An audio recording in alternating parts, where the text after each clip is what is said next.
जी तो बेटा आज हमारी एक्सरसाइज 1.17 है मैथ में क्लास 8। उसका question number 1, write the ratios in the simplest form. निस्बतों को मुख्तसर तरीन शक्ल में लिखें। अब देखिए पहले एक निस्बत है, ये 75 रेशो 100 या 75 निस्बत है किसके साथ, 100 के साथ। अब इसका ये मतलब होता है बेटा कि आपने ना कोई सेम नंबर, ये क्वेश्चन वैसे का वैसे लिखा 75 रेशो 100। अब आपने कोई एक नंबर ढूंढना है जो 75 पे भी डिवाइड होता हो, 100 पे, वही नंबर दोनों पे डिवाइड होता हो। जैसे कि 5 है, 5 को जब 75 पे डिवाइड करेंगे तो क्या आंसर आता है 15, और 5 को जब 100 पे डिवाइड करेंगे तो क्या आंसर आता है 20। फिर ये जो 15 और 20 नंबर बचा है, इस पर दोबारा देखें कि कोई एक ऐसा नंबर जो दोनों पे डिवाइड होता है। तो वो देखने में क्या नज़र आ रहा है, 5 15 पर भी डिवाइड होता है, 5 20 पर भी डिवाइड होता है। 5 को 15 पर डिवाइड करें तो क्या बचता है 3, और 5 को 20 पर डिवाइड करें तो क्या बचता है 4। अब मज़ीद ये 3 और 4 से पे कोई ऐसा नंबर नहीं है, मतलब मज़ीद डिवीजन पॉसिबल नहीं है यहाँ पर। तो हमारा आंसर क्या आएगा 3:4, 3:4। या आप इसको इस तरह भी कर सकते हो कि 75 को ऊपर लिखो और 100 को नीचे लिख दो। अब कटिंग कर दो, 5 15 ज़ार और 5 20 ज़ार 100 होता है। तो बचा क्या 15/20 बचा। फिर 5 3 ज़ार 15, 5 4 ज़ार 20, तो क्या बचा 3/4। तो 3/4 को मैं इस तरह लिख सकता हूँ 3:4। ठीक है, इस तरह भी आप कर सकते हो। ये वाला मेथड इजी लगता है तो इस तरह कर लो, ये वाला मेथड इजी लगता है तो इस तरह कर लो। ठीक है, एक और देखते हैं, 12:20। 12:2 का मतलब हो गया रेशो, फिर 120। अब देखिए, अब कोई ऐसा नंबर ढूंढो जो 12 पे भी डिवाइड होता हो और 20 दोनों, 120 पर भी और 12 पर दोनों पे डिवाइड होता हो, तो वो हमारा 12 ही है। अगर मैं 12 को इस 12 पे डिवाइड करूं तो आंसर आता है 1, और 12 को 120 पे डिवाइड करूं तो आंसर आता है 10। तो 1:10 हमारा क्या आ गया, आंसर आया। ठीक है, ये इस तरह भी कर सकते हैं, 12 को ऊपर लिखो, 120 को नीचे लिखो। 12 1 ज़ार 12, 12 10 ज़ार 120, तो 1/10, 1/10 को 1:10 हम लिख सकते हैं। ठीक है, एक और देखिए, अब है 2 kg एंड 800 ग्राम, 2 किलो और 800 ग्राम। बेटा रेशो ना, रेशोज में या निस्बतों के अंदर ये जो केजी, ये यूनिट है ना, इसका सेम होना ज़रूरी है। अगर ये सेम नहीं होंगे ना तो आप रेशो नहीं ले सकते। तो अब देखिए, यहाँ पर 2 kg है और मेरे पास यहाँ पे क्या है, ग्राम। तो वो ग्राम को तो केजी में कन्वर्ट नहीं करेंगे क्योंकि वो पॉइंट में आंसर आ जाएगा। तो हम क्या करते हैं, बड़ा जो केजी है ना, केजी को किस में कन्वर्ट करेंगे, ग्राम में। अब दो वैसे के वैसे आ गया। 1 किलोग्राम में, 1 किलोग्राम के अंदर कितने ग्राम होते हैं, 1000 ग्राम होते हैं। और ये टोटल कितने हो गए, 2 को जब आप 1000 से ज़रब दोगे तो बनेगा 2000 ग्राम। तो मेरे पास 2 kg की जगह आ जाएगा 2000 ग्राम, और रेशो हो जाएगी किसके साथ, 800 ग्राम के साथ। अब देखें कि इसके अंदर दोनों यूनिट सेम हो गए, ग्राम ग्राम के। अब 2 ज़ीरो ये काट दें, इसकी 2 ज़ीरो यहाँ पे काट दें नेक्स्ट स्टेप के अंदर, तो मेरे पास बचेगा 20:8। अब कोई नंबर देखें जो 20 पर भी डिवाइड हो और वो 8 पर भी होता हो, तो वो 4 है। 4 2 ज़ार क्या हुआ बेटा, 4 2 ज़ार 8, और 4 5 ज़ार क्या हुआ 20। तो 5:2 हमारे पास आंसर आ रहा है।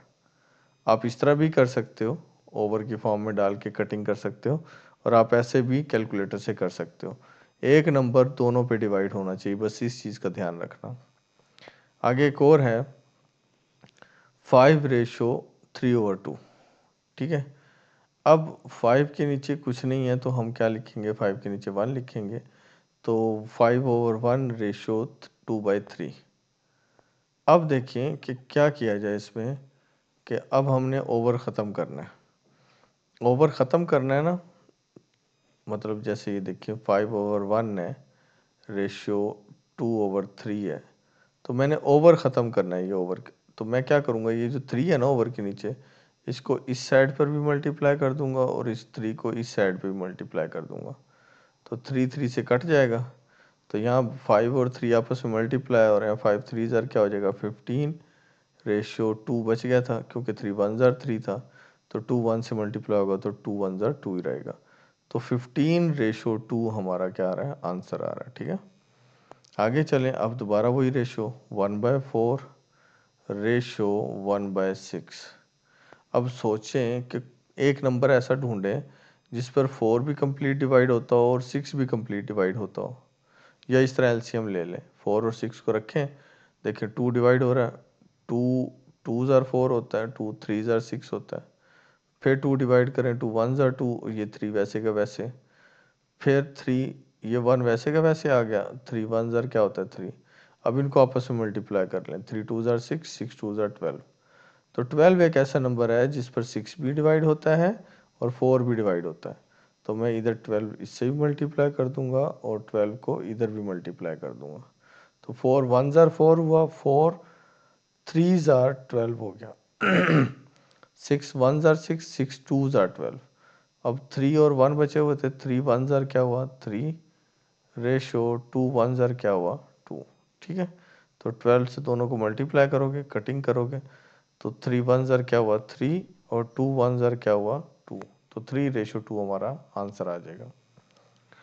अब देखिए इसी तरह हमारे पास एक वैल्यू है 1/99, 1/66, 2/33। तो पहले ये जो नीचे वाले नंबर है ना सारे 33 66 99, तो इन नंबर के एलसीएम ले लो। तो अब देखो 33 पे तो 2 डिवाइड नहीं होता, लेकिन 66 पर होता है, छोटे नंबर से शुरू किया जाता है। तो 33 वैसे का वैसे आ गया। अब 2 जब 66 पर डिवाइड होगा तो 2 2 2 3 ज़र 6, 2 3 ज़र 6 हो गया। अब 99 वैसे का वैसे आ गया। उसके बाद फिर 3 डिवाइड करो, 3 1 ज़र 3 11 ज़र 33, 3 11 ज़र 33, 3 3 ज़र 9, 3 3 ज़र 9। ठीक है, अब दोबारा, अब 11 पे तो 3 डिवाइड नहीं, लेकिन 33 एक ऐसा नंबर है जिस पर 3 डिवाइड होता है। तो ये 11 वैसे का वैसे, ये भी वैसे का वैसे। तो अब 3 जब 33 पर डिवाइड होगा तो 11 आंसर आएगा। तो अब 11 को सब पर डिवाइड कर दें, 11 1 ज़र 11, 11 1 ज़र 11, 11 1 ज़र 11। तो अब ये जो नंबर आए हैं इनको आपस में मल्टीप्लाई करें, 11 3 ज़र 33, 33 3 ज़र हमारे पास क्या बना 99, 99 2 ज़र 198। ठीक है, ये आप कैलकुलेटर पे जब इनको मल्टीप्लाई करोगे ना तो हमारे पास 198 आएगा। हमने नंबर डिसाइड कर लिया जो कि 198 आया। अब मैं 1/99 था ना उसके साथ भी 198 मल्टीप्लाई कर दूंगा, 1/66 था ना उसके साथ भी 198 मल्टीप्लाई कर दूंगा, और जो ये जो 2/3 था इस 33 था उसके साथ भी 198 मल्टीप्लाई कर दिया। अब कटिंग कर लें। अब जब कैलकुलेटर पे कटिंग करेंगे तो मेरे पास यहाँ पर आंसर आएगा सिर्फ 2 बचेगा, और नेक्स्ट वाले में 3 1 ज़र 3 हो जाएगा, और यहाँ पर 6 2 ज़र क्या होगा 12 होगा। सिंपल कटिंग करनी है इसमें। ठीक है, नेक्स्ट में देखें हमारे पास एक क्वेश्चन है। क्वेश्चन नंबर 2 में कहता है अननोन जो है फॉलोइंग प्रोपोर्शन। अब ये प्रोपोर्शन दो रेशो के दरमियान, ये दो रेशो है, इनके दरमियान में ये जो साइन होता है ना इसको प्रोपोर्शन कहते हैं। ठीक है, अब आपने क्या करना है, इसके अंदर ये जो p है इसकी वैल्यू फाइंड करनी है। अननोन कौन है, जिसकी वैल्यू पता ना हो, वो हमारे पास p है। अब इसमें ये होता है कि आप इस रेशो को ना, ये जो रेशो है इसको ओवर की फॉर्म में लिख लें, 12/p लिख लें। इस प्रोपोर्शन की जगह पर आप इक्वल का साइन डालेंगे, फिर ये रेशो ऊपर पहले नंबर 3 जो उनसे पहले जो होता है उसको ऊपर लिखा जाता है, और जो बाद में होता है उसको नीचे लिखा जाता है। अब क्या करें, क्रॉस मल्टीप्लाई करें, मतलब इसको और इसको मल्टीप्लाई करें, 6 और 12 को मल्टीप्लाई करें। अच्छा, मैं 12 मल्टीप्लाई बाय 6 लिख देता हूँ और इज इक्वल टू 3 और p आपस में मल्टीप्लाई हो जाएंगे, तो मैं इसको 3p लिख देता हूँ। अब मुझे p निकालना है, तो ये जो p निकालना है, तो 3 इधर मल्टीप्लाई हो रहा है ना p के साथ, तो वो इस साइड पे आके क्या हो जाएगा, इनके नीचे डिवाइड हो जाएगा। 12 मल्टीप्लाई बाय 6 ओवर 3। अब 3 1 जार 3, 3 2 जार क्या हुआ 6। अब ये 12 और 2 आपस में मल्टीप्लाई होंगे तो p is equal to 24 answer आएगा। ठीक है बेटा। अब नेक्स्ट देखिए क्वेश्चन है, इसमें वही काम करें। 8 रेशो x है, x रेशो 18 है। पहले 8 ओवर x लिखें, x ओवर 18 लिखें, क्रॉस मल्टीप्लाई करेंगे। ये x और ये x आपस में मल्टीप्लाई हो रहे हैं, ये 8 और 18 आपस में मल्टीप्लाई हो रहे हैं। x और x आपस में मल्टीप्लाई हुए तो बने x स्क्वायर, 8 और 18 मल्टीप्लाई होंगे तो 144। मुझे x चाहिए ना कि x स्क्वायर। अब स्क्वायर को ख़त्म करना होगा तो मुझे इस साइड पे भी स्क्वायर रूट लेना है, इस साइड पे भी स्क्वायर रूट लेना। तो अब जब स्क्वायर रूट लूँगा तो इसमें ये जो स्क्वायर है, स्क्वायर से आप डायरेक्ट करो इसको, एक्स स्क्वायर लिखना है और यहाँ पे लिखना है 144 स्क्वायर रूट। दोनों साइड पे स्क्वायर रूट ले लिया।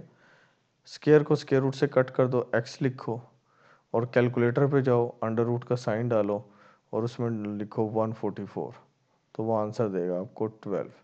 जब भी जज़र का साइन ख़त्म होता है, स्क्वायर रूट का साइन ख़त्म होता है, तो आपने बस यहाँ पे प्लस माइनस का निशान डालना होता है। तो इसको इस तरीके से आप लोगों ने क्वेश्चन को करना है। ठीक है। इसी तरह देखें, अब एक रेशो है हमारे पास 5/8, 5/8 लिख दिया। फिर है 15 रेशो m, तो इसको 15/m लिखेंगे। 5 और m आपस में मल्टीप्लाई होंगे, 8 और 15 आपस में मल्टीप्लाई होंगे। तो मेरे पास अब मैंने m चाहिए ना, तो m को यहीं रखा, 5 मल्टीप्लाई था दूसरी साइड पे ला क्या कर दिया, डिवाइड कर दिया।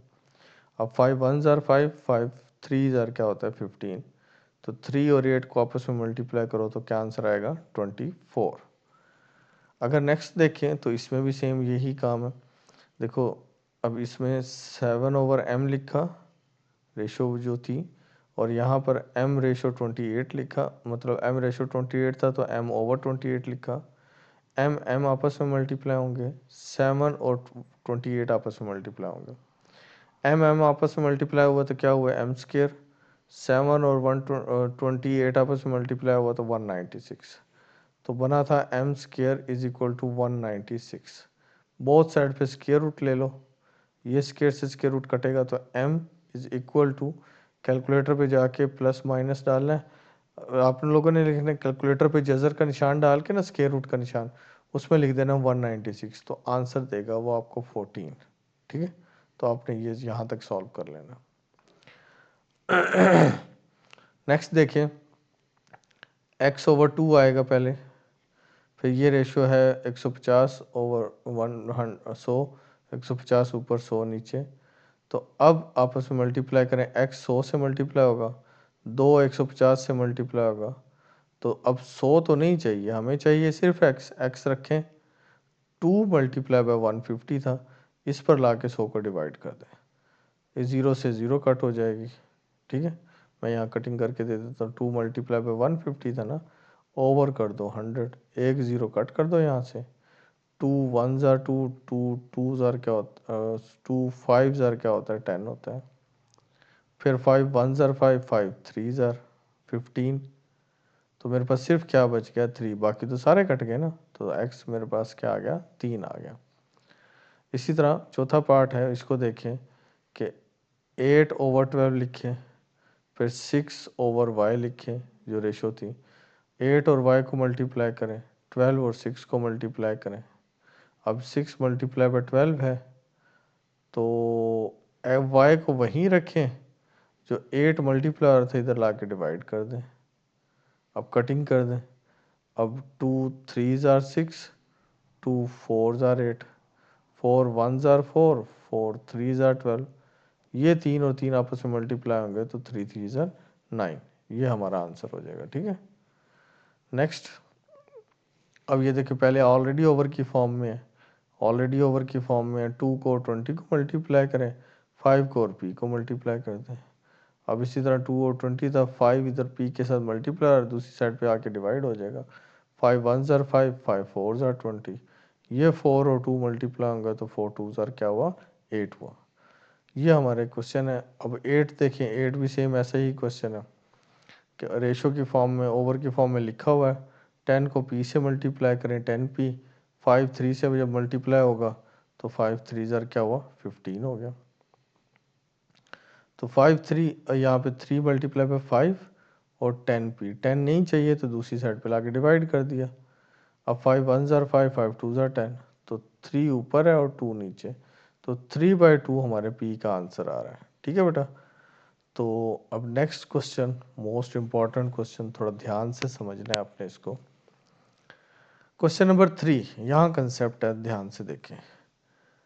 If 150 shirts can be stitched in 6 sewing machine in a day, how many machines are required to stitch 225 shirts in a day?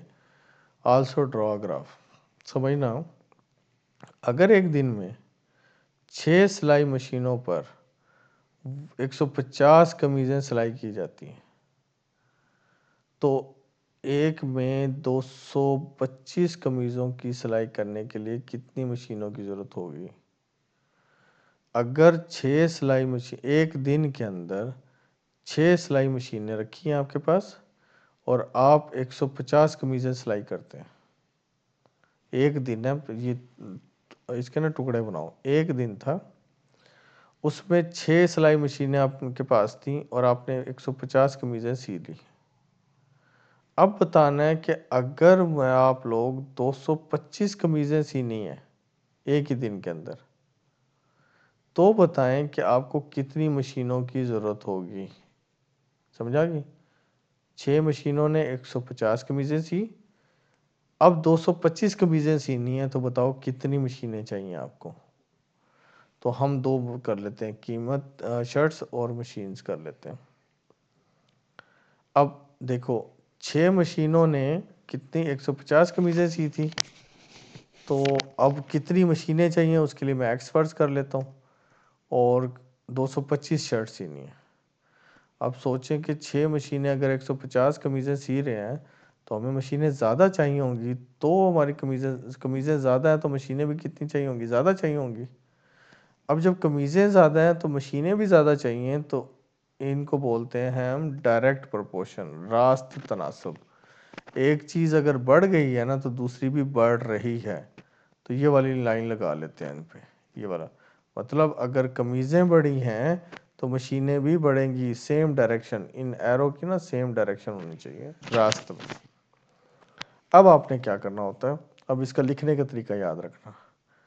हमेशा जिस साइड पे निशान होता है ना तीर का, उसकी ये जो टेल होती है ना, ये जहाँ से शुरू हुआ तीर, उस वैल्यू को ऊपर, उस वैल्यू को और नीचे लिखा जाता है, और जो तीर वाला निशान होता है ना, जहाँ पे तीर होता है, उस वैल्यू को हमेशा नीचे लिखा जाता है, सॉरी उसको ऊपर लिखा जाता है। अब 225 टेल पे है और ये जो तीर का निशान है ना जहाँ पर, उस पर 150 है, तो 150 को ऊपर रखेंगे, 225 को नीचे।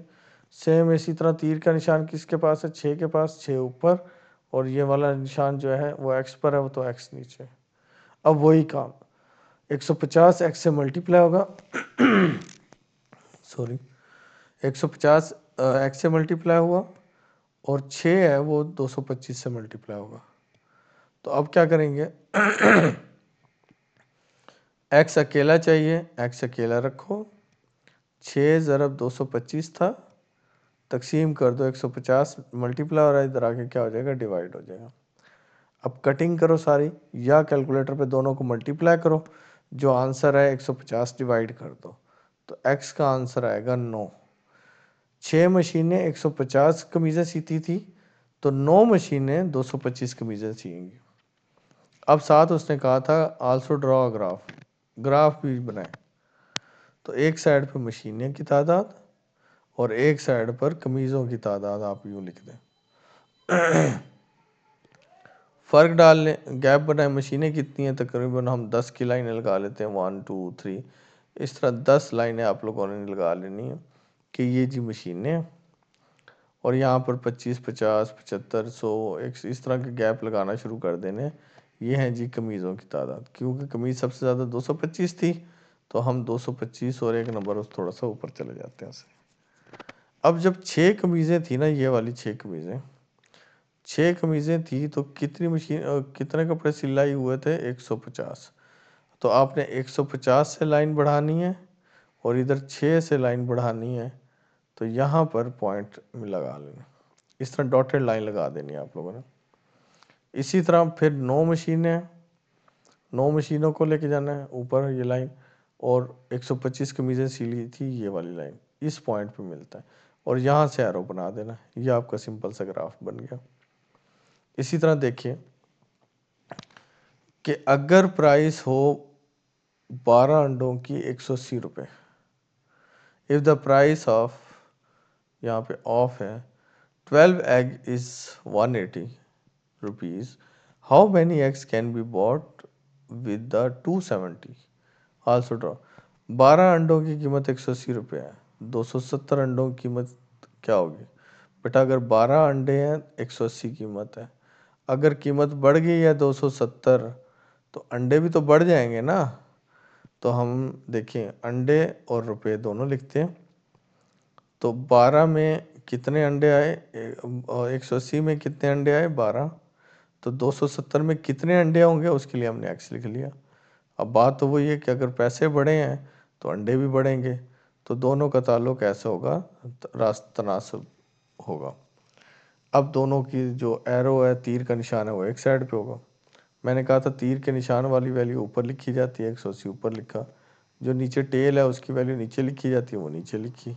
इसी तरह तीर के निशान वाला जो सा वो 12 ऊपर लिखा, नीचे एक्स था, एक्स को नीचे लिखा। अब मल्टीप्लाई कर दो, 180 को एक्स से मल्टीप्लाई करो, 12 को 270 से मल्टीप्लाई करो। अब 180 मल्टीप्लाई और इधर आके क्या हो जाएगा? डिवाइड। अब कटिंग कर दो, कटिंग करने के बाद आंसर आता है 18।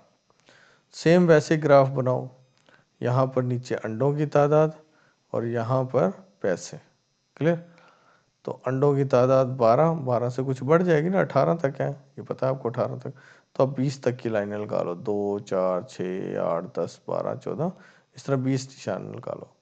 और इसी तरह कीमत 270 तक है, तो आप 300 तक चले जाओ, 30 60 90 120, इस तरह करते करते आप 300 तक चले गए।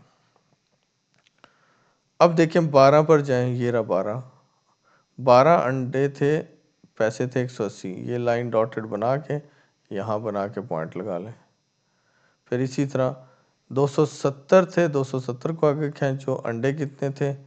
18 थे, 18 की लाइन यहाँ से खींचो, दोनों को आपस में मिला के ये पॉइंट बन जाएगा। तो यहाँ से एरो बना दो इसकी, ठीक है? स्केल से बनाना है ये।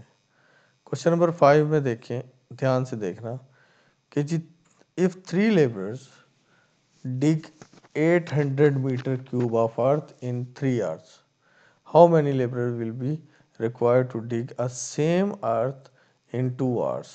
अब सोचना है ध्यान से कि अगर 30 मजदूर हैं 3 घंटों में 800 मीटर क्यूब ज़मीन खोदते हैं, तो इसी ज़मीन को 2 घंटे, पहले कितने 3 घंटे में 30 मजदूर कर रहे थे 800 मीटर, इसी ज़मीन में 2 घंटे में कितने मजदूर लगेंगे? अब देखो का टाइम कर दिया कम, 2 घंटे, और पहले थे 3 घंटे तो 30 मजदूर थे।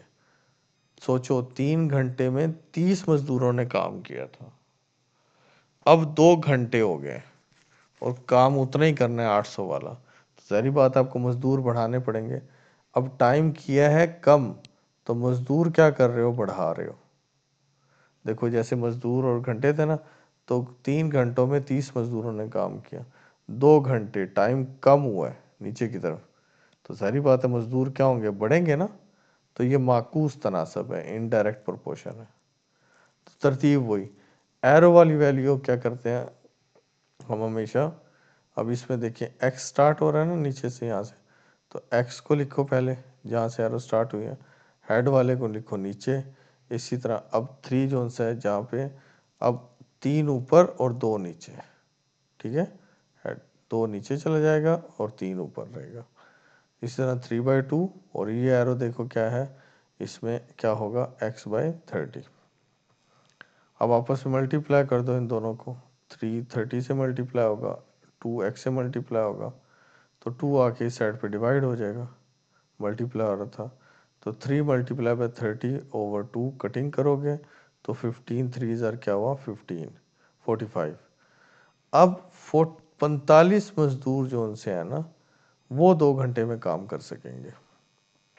तो ग्राफ बनाओ इसी तरह। तो मजदूरों नीचे लिख दो मजदूरों की तादाद और ऊपर लिख दो टाइम, ठीक है। तो मजदूर कितने हैं मैक्सिमम यहाँ पे 45 हैं, तो आप 50 तक चले जाओ, 5 10 15 20 25 30 इस तरह, ठीक है। और फिर उसके बाद जो आपके पास घंटे हैं वो 1 2 इस तरह चलाते जाओ। टोटल घंटे कहाँ तक गए थे आपके पास 3 तक थे ना, तो आप 5 तक बना लो, बेशक यहाँ 5 तक रोक लो। अब 30 मजदूरों ने काम किया था 3 घंटे के अंदर और 45 मजदूरों ने काम किया कितने में 2 घंटे के अंदर।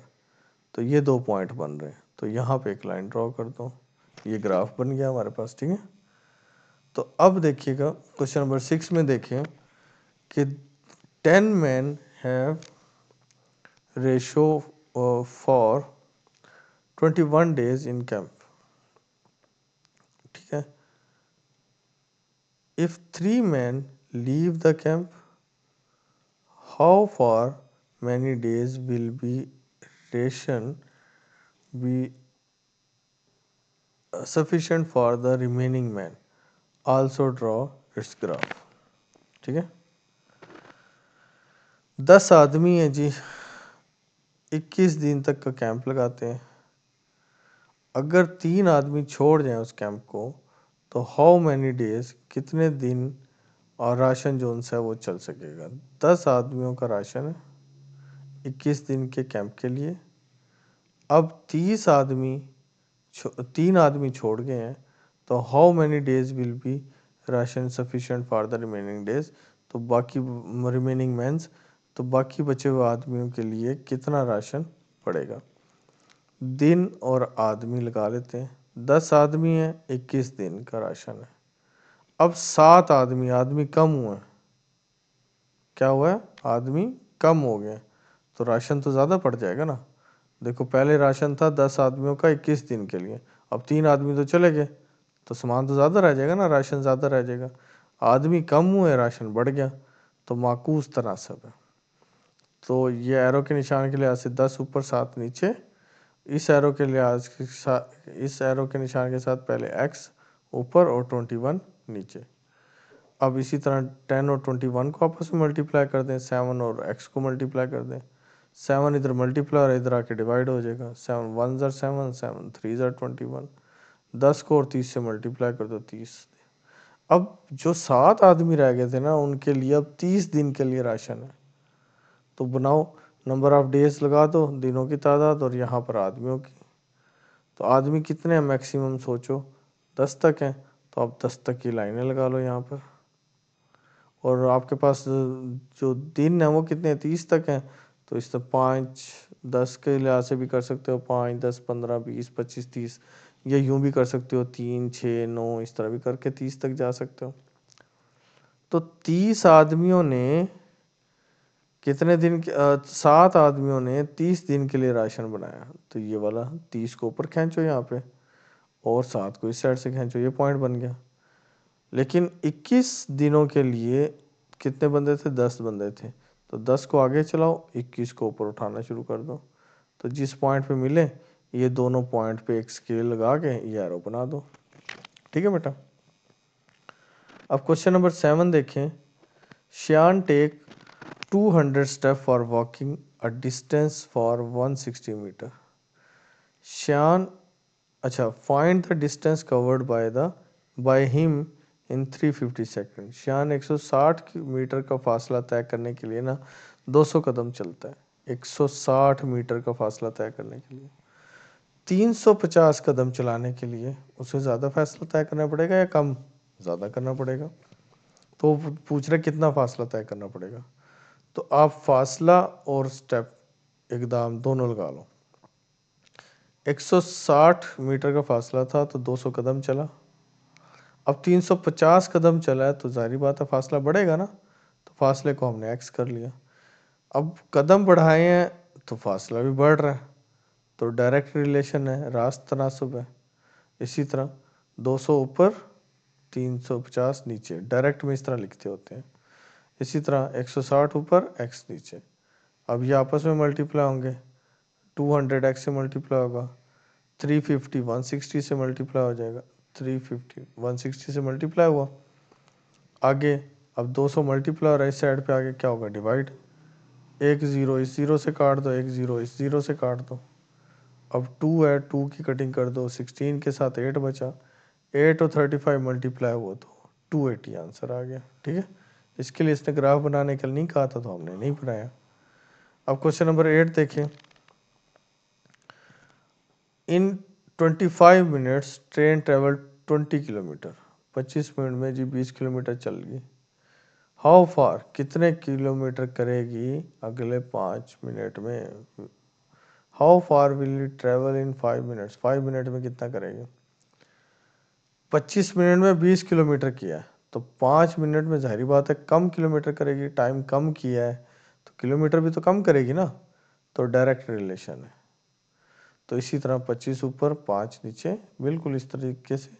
इसी तरह 20 ऊपर x नीचे, तो ये आपस में मल्टीप्लाई होंगे, 25 और x, 20 और 5 मल्टीप्लाई होंगे, 25 को x के साथ मल्टीप्लाई और इधर ला के डिवाइड कर दो, 5 की कटिंग कर दो, 5 1 ज़ार 5, 5 ज़ार 25, फिर 5 की कटिंग करो 20 के साथ, 4 बच गया। तो 4 किलोमीटर चलेंगे अगर 5 मिनट में हो, 5 मिनट में 4 किलोमीटर का फासला तय करेगी वो। ठीक है, उसके बाद क्वेश्चन नंबर 9 देखिए। A car travelling at 50 kilometre per hour make a journey in 70 minute. How long will, how long का मतलब कितना time, will the journey take at 70 kilometre per hour, also draw its graph. एक car 50 kilometre फी घंटा की रफ्तार से 70 minute में सफ़र करती है। 70 मिनट सफ़र किया, स्पीड क्या थी, 50 किलोमीटर एक घंटे में, तो 70 मिनट तक चलती थी। 70 किलोमीटर फी घंटा की रफ्तार से कितने मिनट में होगा, इसका ग्राफ भी बनाना है आपको। मिनट और रफ्तार, 50 किलोमीटर फी घंटा की रफ्तार थी और 70 मिनट लगे। अब क्या हो गया, अब जो स्पीड है, रफ्तार है, वो बढ़ा दी। जैसे स्पीड बढ़ा दी तो ज़ाहिर बात है टाइम कम लगेगा, स्पीड बढ़ गई टाइम कम हुआ, तो एक चीज़ बढ़ी और दूसरी क्या हो गई, कम हो गई। तो सेम इसके लिए से 50 ऊपर 70 नीचे, अब x ऊपर, और अब ज़ाहिर बात है अगर एक को इस तरह लिखा है आपने तो दूसरे को उल्ट लिखना पड़ेगा ना। अब x ऊपर आ जाएगा, 70 नीचे आ जाएगा, उल्ट लिखना है बिल्कुल इसको। देखो 70 50 की लाइन थी ये, तो 50 अगर ऊपर लिखा है तो 70 नीचे लिखोगे यहाँ पर, तो यहाँ पे फिर उल्ट हो जाएगा, x ऊपर आ जाएगा 70 नीचे आ जाएगा। 70 और 50 को आपस में मल्टीप्लाई करो, 70 को और x को भी मल्टीप्लाई करो आपस में, तो ये 70 70 से कट जाएगा क्योंकि इधर आके डिवाइड होगा, 70 70 से कट गया तो 50 बच गया। तो 50 मिनट लगेंगे अगर 70 की स्पीड कर लेगा। तो ग्राफ सेम वही, मिनट बनाओ, कितने मैक्सिमम 70 मिनट तक है, तो आप 100 बना लो, 10 20 30 40 50 100 तक लाइनें ड्रॉ कर लो। और स्पीड की भी 10 20 30, ज़्यादा से ज़्यादा स्पीड कितनी थी, 70 तक थी, तो आप 100 तक लाइनें ड्रॉ कर लो। 50 मिनट के अंदर 70 किलोमीटर किए तो इनको आपस में मिला दो। अब 50 की स्पीड थी और टाइम कितना लगा, 70 लगा, तो ये आपस में मिला दो। तो इन दो पॉइंट्स पर लाइन को खींच दो। ठीक है, अगला क्वेश्चन देखिए।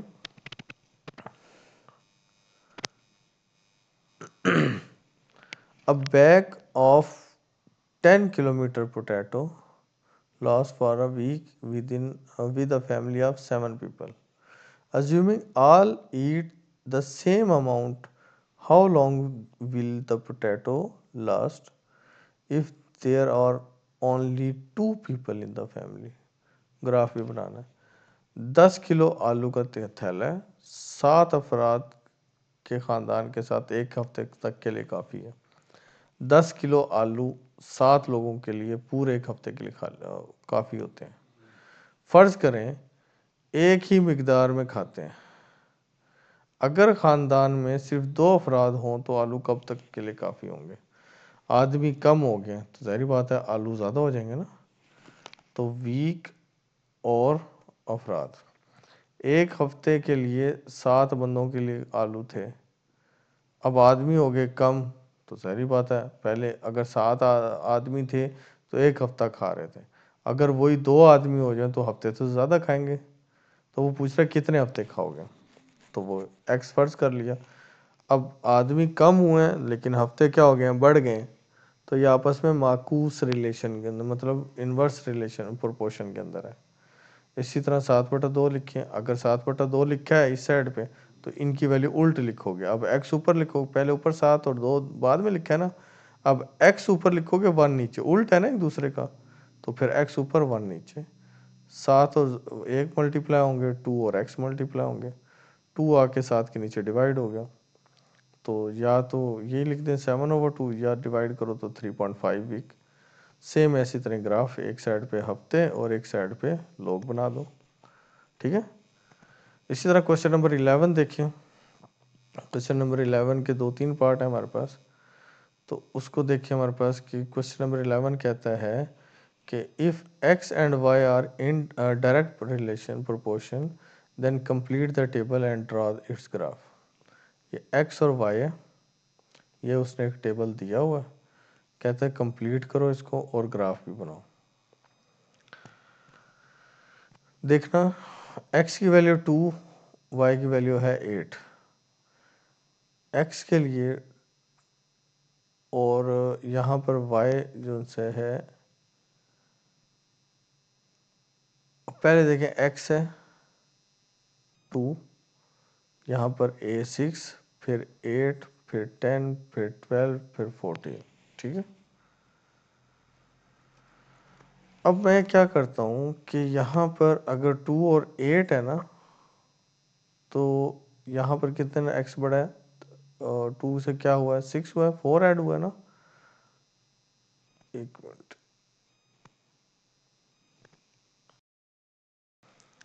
तो देखिए इस क्वेश्चन में 2 1 ज़र क्या होता है 2। अब मैं ना यहाँ पे 2 का टेबल चलाता हूँ। 2 1 ज़र 2 हुआ, फिर आ रहा है नेक्स्ट नंबर, उसने 6 दिया हुआ है, 4 नहीं दिया हुआ, 6 दिया हुआ। तो 2 3 ज़र क्या होता है 6, फिर 2 4 ज़र क्या होता है 8, फिर नेक्स्ट है 10, तो 2 5 ज़र क्या होता है 10, फिर 2 6 ज़र क्या होता है 12, 2 7 ज़र क्या हुआ 14। अब यहाँ पर था 1 3 4 5 6 7, तो यहाँ पर मैं सेम 8 की तरह चलाऊंगा। 8 1 ज़र क्या हुआ 8, इसके बाद 3 था तो 8 को 3 से मल्टीप्लाई करूँगा 24, तो यहाँ आ जाएगा 24। फिर 8 4 से मल्टीप्लाई होगा 32, वो है 8। यहाँ पर 5 था तो यहाँ पे 5 से मल्टीप्लाई करूँगा, 8 5 ज़र क्या हुआ 40, तो यहाँ आ जाएगा 40। फिर आगे 8 यहाँ 6 था तो यहाँ 6 से मल्टीप्लाई किया, 8 6 ज़र क्या हुआ 48, तो 48 है। फिर यहाँ 7 था तो फिर 8 को 7 से मल्टीप्लाई किया तो क्या बना 56। ठीक है। ये x है और ये y। अब आप यहाँ पर x है और यहाँ पर कौन है y है। अब x शुरू कहाँ से हो रहा है 2 से हो रहा है और कहाँ पे जा रहा है 14 तक। आप तो 1 से शुरू करो और 15 तक चले जाओ, या 2 2 के गैप से चले जाओ, 2 4 6 8 10 12 14, ये चलते जाओ। ठीक है। इसी तरह y को देखो 8 से शुरू हो रहा है और 56 तक जा रहा है, तो 8 का टेबल पढ़ना शुरू कर दो। 8 2 ज़र 8 1 ज़र 8, 8 2 ज़र 6, नहीं 8 8 का गैप पढ़ना शुरू कर दो ना। हाँ 8 2 ज़र 16 24 32 40, चलते जाओ 8 का टेबल पढ़ के। अब जब 2 था x, ये रहा 2, इसको ऊपर उठाओ, और y कितना था 8, इनको आपस में मिला लो, ये पॉइंट बन गया। जब 6 थी वैल्यू 8 की, ये रही 6 को उठाओ ऊपर, और कितनी वैल्यू थी कहाँ तक थी 24 तक, तो 24 से आगे लाइन बढ़ाओ, तो यहाँ पे इसी तरह 8 पर और यहाँ पर 32 था, ये आपस में मिल जाएंगे। सेम इसी तरह मिलाते चले जाएं, तो ये सारे पॉइंट्स पे एक लाइन ड्रॉ कर दें, ये आपका ग्राफ स्केच हो जाएगा। ठीक है, इसी तरह हम दोबारा टेबल कंप्लीट करना है। 5, 10, 15, 20, सारी बात है यहाँ 25 आएगा, तो 5 का टेबल चल रहा है 30 तक। ठीक है, तो 5 1 ज़ार 5, 10, 15, 20, 25, 30। इसी तरह यहाँ पे x का चल रहा है, 100 का चलेगा, 100, 200, 300, 400, 500 और 600। इसी तरह 6 टेबल चलेगा सेम 100 का, 1 2 3 4 5 6 तक। अब सेम ग्राफ इसी तरह बना लो। 5 और 100 था पहले, यहाँ पर 5 10 20 5 10 15 20 25 का ग्राफ चलाओ, लाइन चलाओ, और इस साइड पे 100 200 300 400 500। 5 पर क्या था, 100 था, तो 5 की लाइन यहाँ से बढ़ाओ। एक्स वाई क्या था, 100 था, तो ये मिला दो। इसी तरह 10 पर 200 था, 15 पे 300 था, ऐसे ही ना 15 पे 300 है। तो ये लाइंस बनाते जाओ और यहाँ पर जो पॉइंट्स बनेंगे उन पे लाइन खींच दो इस तरह। सेम क्वेश्चन नंबर 12 देखें। अब टेबल पूरा आप करवाओ। 1 2 4 8, ठीक है। 1 1 ज़ार 1, 1 2 2 ज़ार सॉरी 1 1 ज़ार 1, 1 2 ज़ार क्या हुआ 2, 1 4 ज़ार क्या हुआ 4, 1 8 ज़ार क्या हुआ 8, 1 10 ज़ार क्या होगा 10। सेम ऐसे ही 80 है। 80 पर 1 को डिवाइड किया तो 80 बना, 80 पर 2 को डिवाइड किया 40 बना, 80 पर 4 को डिवाइड किया क्या बना, यहाँ 4 था ना, तो यहाँ पे 4 से डिवाइड करेंगे तो 20 बना। यहाँ पे क्या होना है 8 है, 80 पर 8 को डिवाइड करो तो क्या बनेगा 10 बनेगा। यहाँ पे को 10 है, तो 80 को 10 पर डिवाइड करो तो हमारे पास क्या आंसर आएगा 8 आंसर आएगा। ठीक है, तो ये हमारा टेबल बन गया। सेम इसी तरह ग्राफ बनाओ। x1 है, y80 है, ये रहा y80 और ये रहा x1।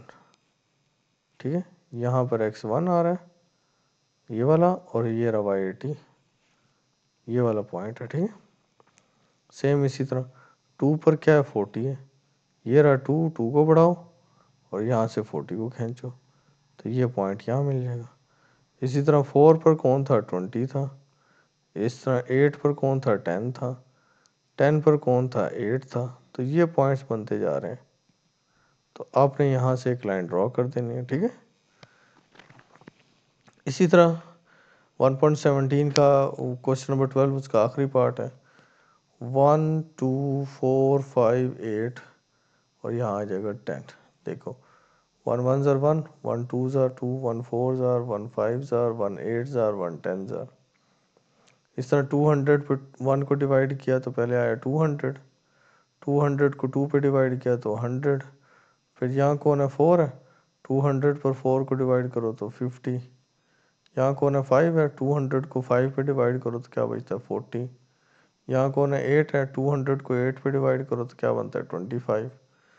यहाँ पे 10 है तो 200 पे 10 को डिवाइड करो तो 20। टेबल कंप्लीट हुआ। तो इसी तरह x के 1 रखें, y को 200 रखें, सेम इसी तरह ग्राफ बना दें। ठीक है बेटा, तो ग्राफ बनाने की आप लोगों की प्रैक्टिस होगी। ये हमारी एक्सरसाइज 1.17 थी। एक दफ़ा प्रैक्टिस ज़रूर कर लेनी है आप लोगों ने। रेशो के क्वेश्चन बड़े इंपॉर्टेंट क्वेश्चन हैं, लाजमी आते हैं पेपर में। अपना ख्याल रखना। अल्लाह हाफिज़।